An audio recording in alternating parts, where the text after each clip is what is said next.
আসসালামু আলাইকুম, স্বাগত জানাচ্ছি আরটিভির সন্ধ্যার সংবাদে। আপনাদের সাথে আছি আমি ফারজানা তানিম এবং আমি সৈয়দা সাদিয়া বেনাজির।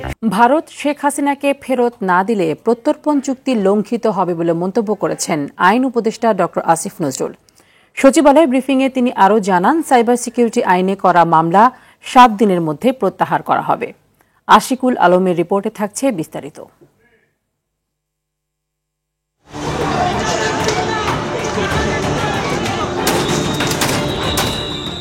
ছাত্র জনতার গণ অভ্যুত্থানে গেল বছর আগস্টে ভারতে পালিয়ে যান শেখ হাসিনা। গণহত্যার অভিযোগ এনে তার বিরুদ্ধে এরই মধ্যে বেশ কয়েকটি মামলা করা হয়েছে। এখন তাকে দেশে ফিরিয়ে বিচারের মুখোমুখি করতে তৎপরতা চালাচ্ছে অন্তর্বর্তী সরকার।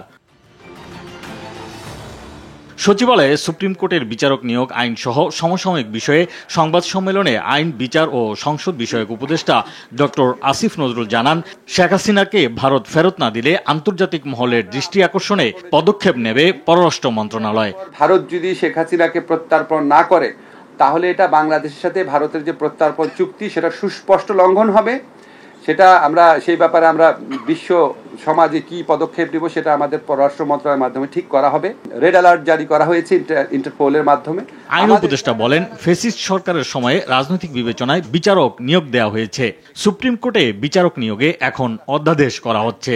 সুপ্রিম কোর্টে বিচারক নিয়োগ অধ্যাদেশ 2025 আজকে গেজেট নোটিফিকেশন হয়েছে। আমরা আশা করছি উচ্চ আদালতের পক্ষ থেকে উদ্যোগ গ্রহণ করা হলে আগামী 3 মাসের মধ্যে আমরা হাইকোর্টে যে পরবর্তী নিয়োগ আছে সেখানে আমরা আগের যে কোনো আমলের চেয়ে একটা বেটার নিয়োগ প্রক্রিয়ার মাধ্যমে উচ্চ আদালতে বিচারক নিয়োগ দিতে পারব।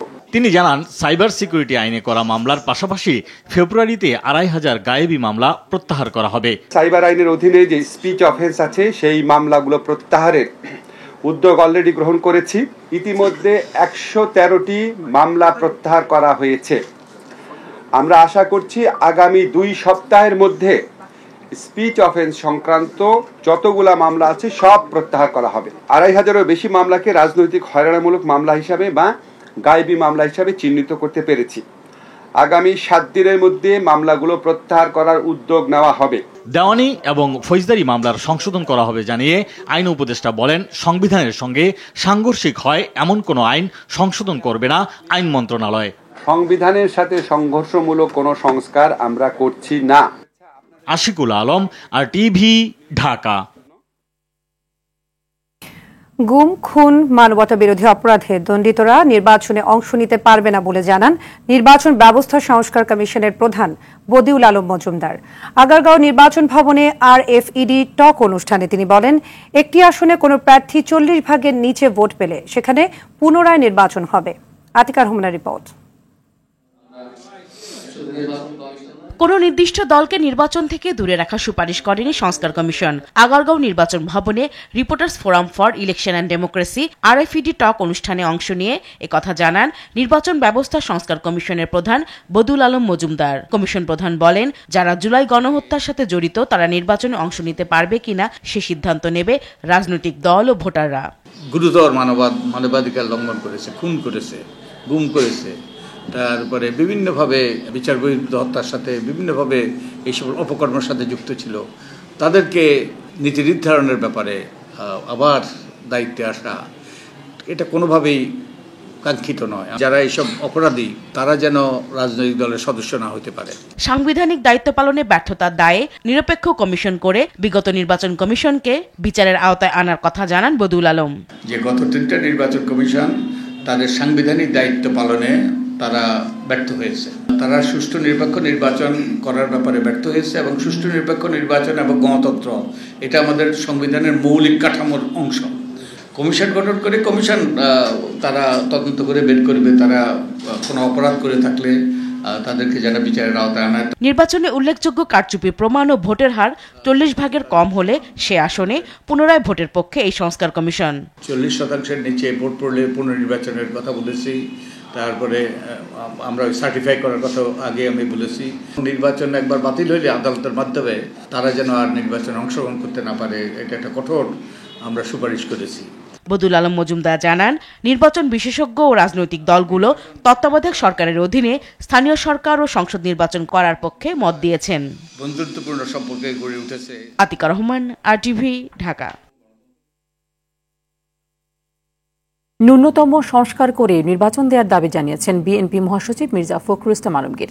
জাতীয় প্রেস ক্লাবে এক সভায় এই দাবি জানিয়ে তিনি বলেন, ঐক্যমত্যের ভিত্তিতেই সংস্কার হবে। বিপ্লবের পর অস্থিরতা সৃষ্টি না করে ছাত্রদের ধৈর্যের সাথে বর্তমান পরিস্থিতি মোকাবিলার পরামর্শ দেন বিএনপি মহাসচিব। আরও জানাচ্ছেন জাহিদ রহমান।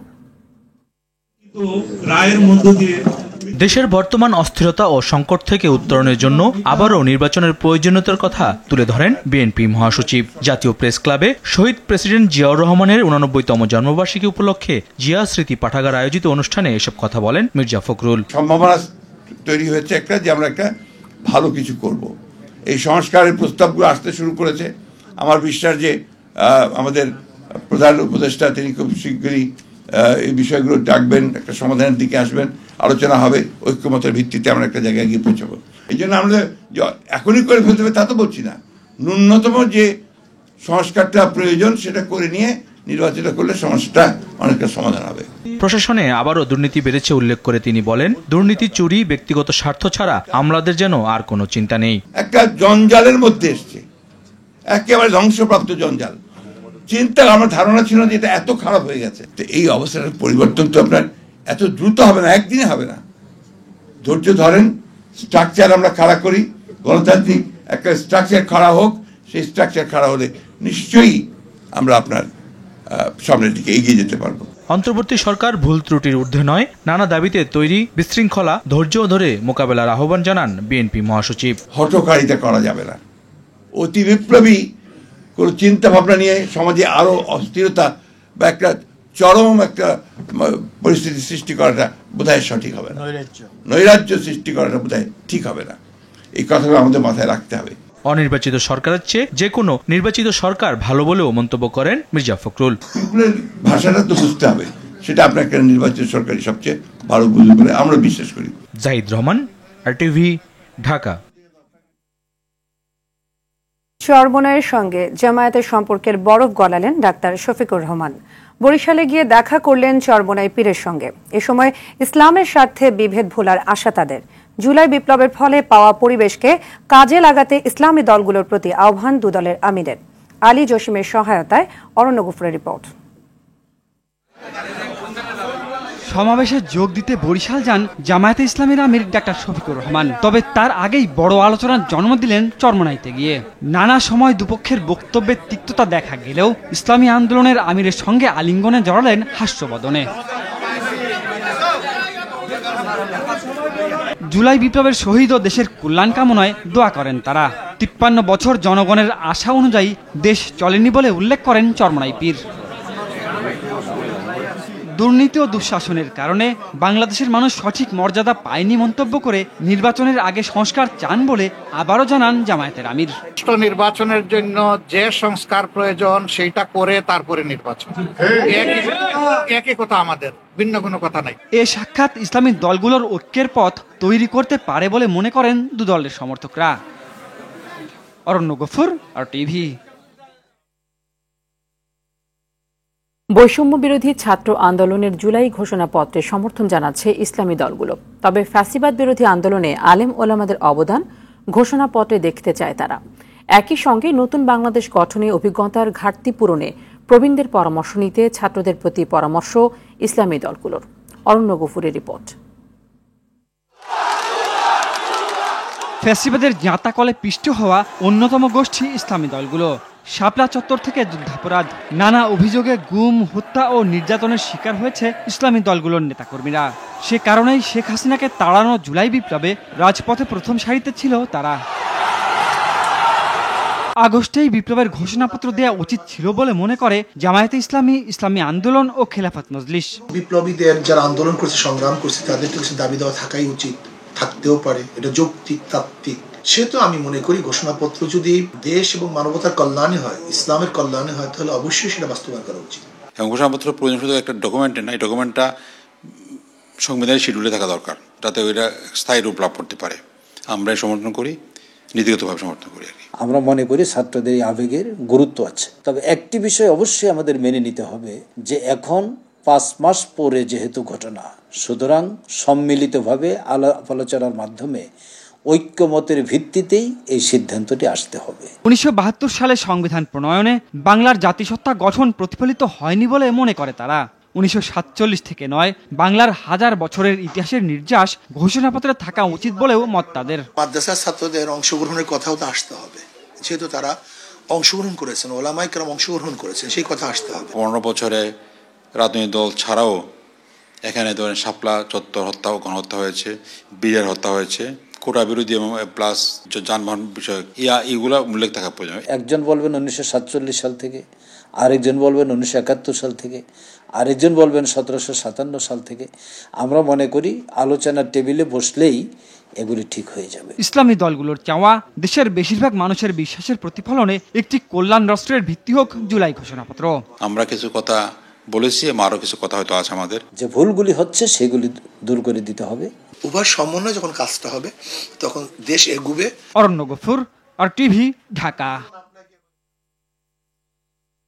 জুলাই বিপ্লবে ছেলেকে হারিয়ে কাঁদতে কাঁদতে দৃষ্টিশক্তি হারিয়েছেন রাজবাড়ীর শহীদ সাগরের মা। বাবাও পাগল প্রায়। এ পর্যন্ত সরকারি বেসরকারি যে আর্থিক সহায়তা মিলেছে তা দিয়ে সাগরের ছোট বোনের লেখাপড়া ও বাবা মায়ের চিকিৎসা ব্যয় মেটানো সম্ভব হচ্ছে না। রাজবাড়ী প্রতিনিধি M মনিরুজ্জামানের প্রতিবেদন জানাচ্ছেন নুসরাত জাহান সিনথি। রাজবাড়ীর বালিয়াডাঙ্গি উপজেলার বিলটাকাপুর গ্রামের তোফাজ্জল হোসেনের একমাত্র ছেলে সাগর আহমেদ ঢাকার মিরপুর বাংলা কলেজের অনার্স শেষ বর্ষের ছাত্র ছিলেন। বৈষম্য বিরোধী আন্দোলনে প্রথম থেকেই সক্রিয় ভূমিকা রাখা সাগর 20 জুলাই বিকেলে মিরপুরে পুলিশের গুলিতে নিহত হন। সাগরকে নিয়ে অনেক স্বপ্ন ছিল পরিবার ও সহপাঠীদের। পুলিশের ছোড়া 5টি বুলেট যা মুহূর্তেই ধূলিসাৎ করে দিয়েছে। তিনি তো শহীদ হয়েছেন দেশের জন্য, এটা আমরা সবসময় মনে রাখবো এবং এই আদর্শ নিয়ে আমরা নিজেদের জীবনকে গড়ে তুলব। প্রাণপ্রিয় ছেলের শোকে চোখের পানি ফেলতে ফেলতে দৃষ্টিশক্তি হারিয়েছেন মা। বাবাও মানসিক ভারসাম্য হারিয়ে বকছেন আবল তাবল। লেখাপড়া করে সে বিসিএস কমপ্লিট করবি, ছোট বোন মানুষ করবি, বড় বাসা নেবো, বোনের কোর্সিং করাবো, আব্বু এসে থাকবে, আম্মু এসে থাকবে, তুমি হজ করবো, আমি টাকা আম্মু হজ করবো। তা আমার সবই আমার দিয়ে গেছে।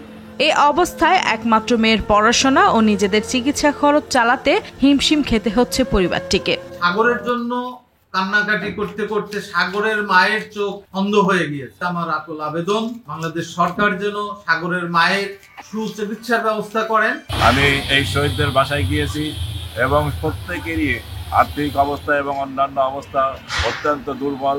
আধুনিক বাংলাদেশ বিনির্মাণে তাদের স্বপ্ন যেন বৃথা না যায়। তারা যে বুকের তাজা রক্ত দিয়েছে বাঙালি জাতির জন্য, এই রক্ত যেন বৃথা না যায়। বৈষম্য বিরোধী আন্দোলনে রাজবাড়ী জেলায় সাগর সহ শহীদ হয়েছেন 3 জন। দেশের জন্য প্রাণ দেয়া এসব শহীদ পরিবারগুলোকে যথাযোগ্য সম্মান ও আর্থিক সহায়তার দাবি স্থানীয়দের। Nusrat Jahan Sinthi, RTV। World economic ফোরামের বার্ষিক বৈঠকে যোগ দিতে 4 দিনের সরকারি সফরে সুইজারল্যান্ড পৌঁছেছেন প্রধান উপদেষ্টা ডক্টর মোহাম্মদ ইউনূস। বাংলাদেশ সময় বিকেল 5:30টায় সেখানে পৌঁছেন তিনি। গেল রাত 1টায় সফরসঙ্গীদের বহনকারী এমিরেটস এয়ারলাইন্সের একটি ফ্লাইটে হজরত শাহজালাল আন্তর্জাতিক বিমানবন্দর ত্যাগ করেছিলেন তিনি। সফরে জার্মান চ্যান্সেলর ওলাফ স্কোলস, ফিনল্যান্ডের প্রেসিডেন্ট আলেকজান্ডার স্টাব, বেলজিয়ামের রাজা ফিলিপ এবং থাই প্রধানমন্ত্রী পায়েংটর্ন সিনাওয়াত্রার সঙ্গে দ্বিপাক্ষিক বৈঠক করবেন প্রধান উপদেষ্টা। আগামী 25 জানুয়ারি দেশে ফেরার কথা রয়েছে তাঁর। কম দামে বিক্রির বিশেষ OMS কার্যক্রম আপাতত বন্ধ করার সিদ্ধান্ত নিয়েছে সরকার। তবে এতে বাজারে প্রভাব পড়বে না বলে মনে করেন অর্থ উপদেষ্টা ডক্টর সালেউদ্দিন আহমেদ। সচিবালয়ে ক্রয় সংক্রান্ত মন্ত্রিসভা কমিটির বৈঠক শেষে তিনি জানান, আসছে বাজেটে কিছু পণ্যের ভ্যাট এবং কর সমন্বয় করা হবে। আশিকুল আলম জানাচ্ছেন বিস্তারিত। নিম্নবিত্ত মানুষের জন্য খোলা ট্রাকে কম দামে নিত্যপণ্য বিক্রি করে সরকার। বিশেষ ওপেন মার্কেট সেল OMS এর মাধ্যমে 650 টাকায় 10টি কৃষি পণ্যের প্যাকেজ পেত 8 লাখেরও বেশি মানুষ। সচিবালয়ে ক্রয় কমিটির বৈঠক শেষে অর্থ উপদেষ্টা ডক্টর সালেউদ্দিন আহমেদ জানান, জানুয়ারি মাসেই কৃষি পণ্যের বিশেষ OMS বন্ধ হচ্ছে। আপাতত ডিসেম্বরে আমরা এটা স্থগিত করলাম, কারণ বাজারে মোটামুটি সাপ্লাই এসছে। অথবা এটাই হলো একটা জিনিস। আর ভবিষ্যতে যদি কোনো আবার ইমার্জেন্সি রেজ করে তখন দেখা যায়। অর্থ উপদেষ্টার মতে বাজারে চালের দাম কিছুটা কমেছে, অন্যান্য পণ্যের দামও নিয়ন্ত্রণে। কি প্রেক্ষিতে করেছি, কি রেশনাল, সেটা কিছুদিন পর আপনারা জানতে পারবেন। আর বাজেটের সময় আমি বলেছি যে এখন ভ্যাটের ব্যাপারটা দেখেছি, কিন্তু বাজেটে যেটা মেইন যেগুলো থাকবে ট্যাক্সগুলো, সেখানে আমরা ওটাকে আরো ভালোভাবে সমন্বয় করব। সারের ঘাটতি মোকাবেলায় আমদানি অব্যাহত রাখার কথা জানান অর্থ উপদেষ্টা। সাপ্লাই স্বল্প না, এটা হলো আপনার সাপ্লাই চেইনটা, মানে লোকজনা ম্যানিপুলেট করছে। আশিকুল আলম, RTV, ঢাকা। জ্ঞাত আয় বহির্ভূত সম্পদ অর্জনের অভিযোগে স্বৈরাচার আওয়ামী লীগ সরকারের সাবেক প্রতিমন্ত্রী মেহের আফরোজ চুমকি ও জাকির হোসেনের বিরুদ্ধে মামলা করেছে দুদক। এদিকে সাবেক আইজিপি বেনজির আহমেদের গোপালগঞ্জের সাভানা ইকো রিসোর্টে অভিযান চালিয়ে বিপুল পরিমাণ কর ফাঁকির প্রমাণ পেয়েছে এনবিআর। আরও জানাচ্ছেন খান আলামিন। আলোচিত সাবেক আইজিপি বেনজির আহমেদের গোপালগঞ্জের Savanna eco resort and natural পার্কে অভিযান চালায় জাতীয় রাজস্ব বোর্ড।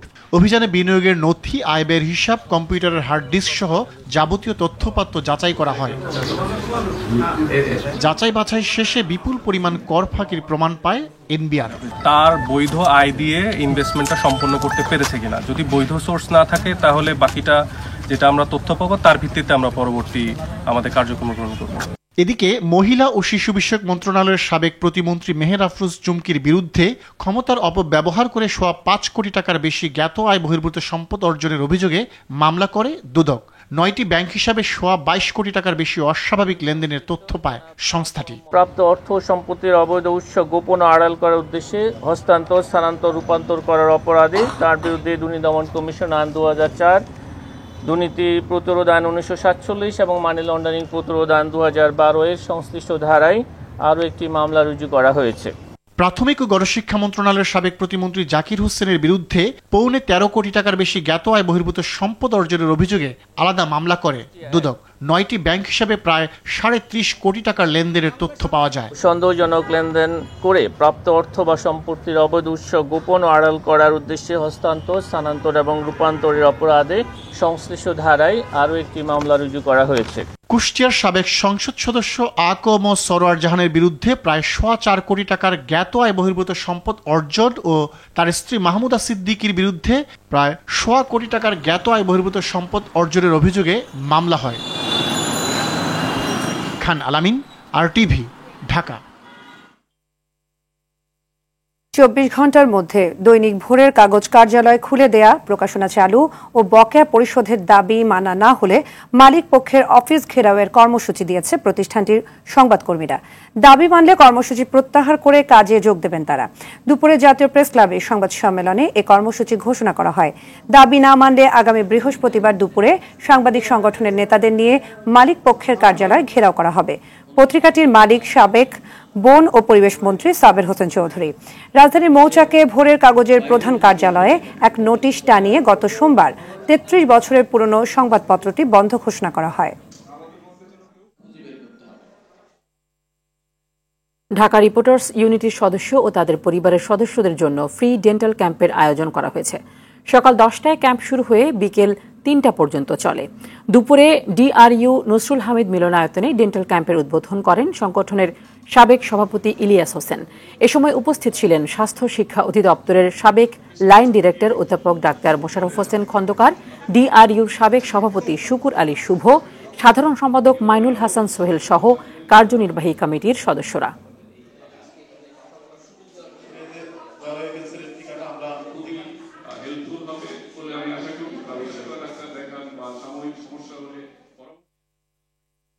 সিরাজগঞ্জের শাহজাদপুরে বিশেষ চাহিদা সম্পন্ন শিশু ও হত দরিদ্রদের মাঝে শীতবস্ত্র ও হুইল চেয়ার বিতরণ করা হয়েছে। বিকেলে উপজেলার খাস সাতবাড়িতে RTV সহযোগিতায় ও স্বেচ্ছাসেবী সংগঠন ইন্সপিরেশন ওয়েলফেয়ার সোসাইটির উদ্যোগে এই শীতবস্ত্র ও হুইল চেয়ার বিতরণ করা হয়। শীতবস্ত্রের মধ্যে ছিল কম্বল, শাল ও শিশুদের মাথার টুপি সহ নানা শীতের পোশাক। অনুষ্ঠানে উপস্থিত ছিলেন ইন্সপিরেশন ওয়েলফেয়ার সোসাইটির সাধারণ সম্পাদক সৈয়দা মুনিরা ইসলাম। এ সময় তিনি বলেন, শীতে তীব্র কষ্টে আছে বিশেষ চাহিদা সম্পন্ন প্রতিবন্ধীরা, তাদের পাশে দাঁড়াতেই এই উদ্যোগ।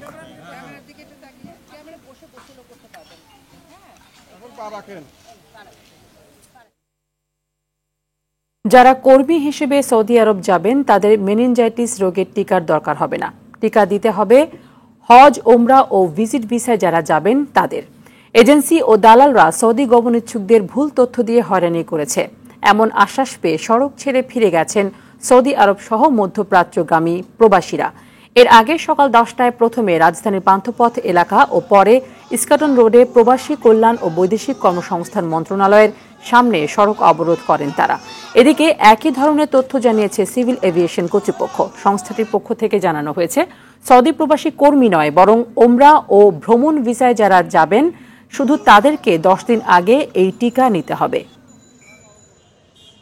ওয়ার্কারদের জন্য ভ্যাকসিন লাগবে, যারা ওয়ার্কার ভিসা যাবে এটা বলে নাই, কিন্তু এখানে আমরা শিওর হইতে আসছি যে আমাদের ওয়ার্কার যারা ওদের কি ভ্যাকসিন লাগবে কিনা। এখন ভ্যাকসিন নিতে যায় মনে করেন তারা বলতেছে যে ভ্যাকসিন আমাদের কাছে পর্যাপ্ত পরিমাণ নাই, যেহেতু নাই তারা আমাদের এরকম ভাবে ডেট বা হয়রানি, অনেকে আছে ব্রাহ্মণবাড়িয়া বা অনেক ফাঁকে থেকে আসছে। একটা টিকিটের মূল্য 95,000 টাকা। এই একটা 10 দিন আমরা ভ্যাকসিন না নিতে পারলে আমার টিকিটটা মিস হয়ে যাবে। আন্তর্জাতিক আইন না মেনে জয়পুরহাটের 5 বিবির উচনা ঘুনাপাঠা 281 পিলার এলাকায় ভারত সীমান্তের কিছু অংশে কাঁটাতারের বেড়া নির্মাণের অভিযোগ উঠেছে বিএসএফ এর বিরুদ্ধে। স্থানীয়রা বিএসএফকে কাঁটাতারের বেড়া নির্মাণ করতে দেখতে পেয়ে তা বিজিবিকে জানায়। পরে বিজিবির হস্তক্ষেপে কাজ বন্ধ হয়ে যায়। বিষয়টি নিয়ে দুদেশের সীমান্ত রক্ষী বাহিনীর ঊর্ধ্বতন কর্মকর্তারা পতাকা বৈঠক করবে বলে জানিয়েছে বিজিবি। অন্যদিকে কাঁটাতারের বেড়াকে কেন্দ্র করে স্থানীয়দের মাঝে নানা উদ্বেগ উৎকণ্ঠা বিরাজ করছে।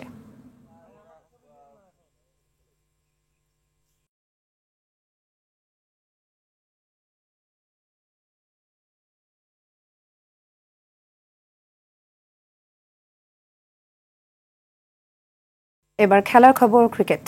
একদিন বিরতি দিয়ে কাল মাঠে ফিরছে বাংলাদেশ প্রিমিয়ার লিগ ক্রিকেট। চট্টগ্রামের জহুর আহমেদ চৌধুরী স্টেডিয়ামে দিনের প্রথম ম্যাচে চিটাগং কিংসের প্রতিপক্ষ জয় ফেরা ঢাকা ক্যাপিটালস। ম্যাচ শুরু দুপুর 1টায়। অন্য ম্যাচে ফরচুন বরিশালের বিপক্ষে লড়াই করবে খুলনা টাইগার্স। চট্টগ্রাম থেকে ইমরাউল কায়েসের ক্যামেরায় বিস্তারিত জানাচ্ছেন রাফি আমিন।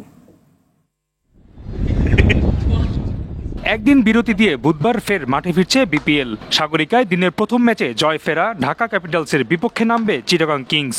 দুদলের লক্ষ্য একই হলেও সমীকরণটা একদম ভিন্ন। সবশেষ ম্যাচে দুর্বার রাজশাহীর বিপক্ষে 111 রানের বিশাল জয় পেয়েছে কিংস। 10 পয়েন্ট নিয়ে পয়েন্ট তালিকার 2-এ আছে দলটি। বুধবার ঘরের মাঠে শেষ ম্যাচটায় দর্শকদের মুখে হাসি ফোটাতে ঘাম জড়িয়েছেন মিঠুনরা।